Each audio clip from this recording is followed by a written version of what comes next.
Leasing is primarily cheaper in the short run and more expensive in the long run. The down payment is either very small or non-existent. And if you do decide to lease, you'll be in good company. More than 70% of those who installed solar panels in 2014 did so through leasing. More than 600,000 homes in America are outfitted with solar panels, and that number is expected to rise each year. It's a new way to save money on utility costs while also reducing the carbon footprint of your home. But if you want to install solar panels on your home, there is one big question you'll have to answer: do I buy or do I lease? The answer will depend on your financial goals. Pros and cons of buying solar panels. Buying solar panels will save you money in the long run, between 40 and 70% on electricity costs over the lifetime of your system, which will last around 25 to 30 years. But the biggest downside of buying solar panels is the price that you'll have to pay in the short run.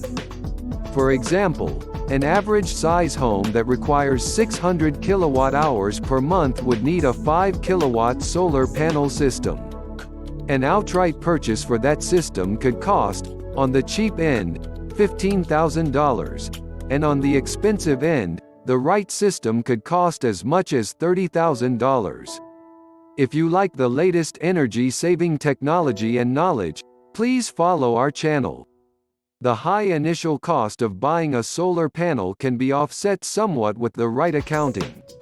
With the federal solar panel tax credit, you can deduct up to 30% of the costs of purchasing and installing a solar energy system. And depending on your state, you might also benefit from local rebates and incentives. When you buy instead of lease, you'll also be responsible for maintaining the solar panels. If something breaks, you're on the hook for fixing it or calling someone who can. But for people who love tinkering, this may be considered a benefit rather than a drawback. Pros and cons of leasing solar panels. Leasing is primarily cheaper in the short run and more expensive in the long run. The down payment is either very small or non-existent. And if you do decide to lease, you'll be in good company. More than 70% of those who installed solar panels in 2014 did so through leasing or another form of third-party arrangement. With leasing, you will benefit from the same reduced utility costs as if you had bought the panels. However, you will not benefit from any state rebates or incentives or the federal solar panel tax credit. You'll also save less in the long run because you will never own your panels, and will always need to pay the lease, unlike with financing or an outright purchase. You can optimize your savings by leasing the right size of solar panels for your home. Maximizing the capacity of your solar panels can save you more each month, which is especially important when you lease. Leasing terms are also typically longer than loan-to-own or financing terms. With solar panels, you shouldn't really think of leasing as temporary. It's a 20 to 30-year commitment. And if you decide that solar panels aren't worth the hassle, breaking the lease won't be easy.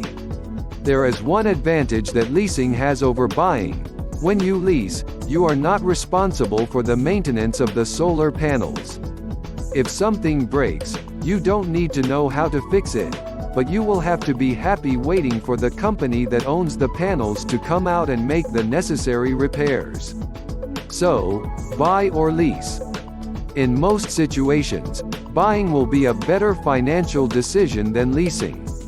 However, the large down payment and long-term nature of financing that purchase may make some homeowners nervous.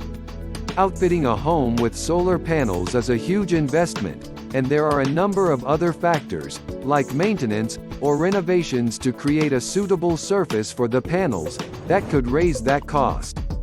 For homeowners that want to save money but don't want to deal with the large down payment, leasing may be a better option.